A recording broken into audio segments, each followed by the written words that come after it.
Hey everyone, it is Zach Snow, and I decided to pick my case report 2 for the transform path boundary. Really had a tough time deciding between the three that we could pick, and this was the one that seemed most interesting to me.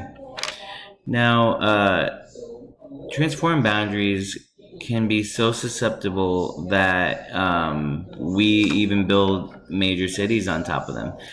The reason why they are so susceptible is because of the fact that we can't see them.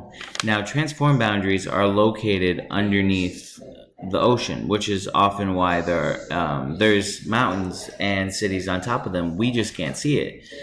But when earthquakes occur, they often occur in the most unexpected ways because the plates will start to rub against each other, and that is what causes the pressure to cause these earthquakes. And how you see these little spaces right here, this is kind of the opening point that would cause the earthquake, and how you have the rising magma over here, and then the older and younger part of it.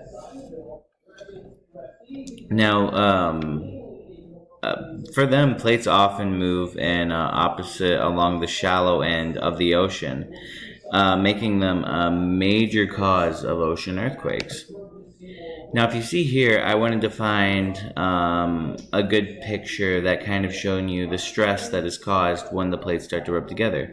This is known as shear stress, which is what happens in this area. Lithosphere is neither created or destroyed there.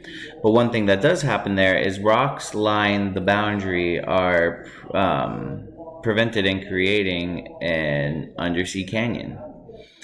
Another cool thing is, see, next picture is this is where it's located. A lot of the transform boundaries are highly susceptible here. Now, if you see in these red lines right here, Los Angeles, that is one of the most dangerous places to live, because it is also one of the most known areas for earthquakes, and I did not know that until I did my research. But one also cool fact is that the San Andreas Fault is a transform boundary. Well, that's my video. I hope you guys enjoyed, and you guys have a great night. Thank you.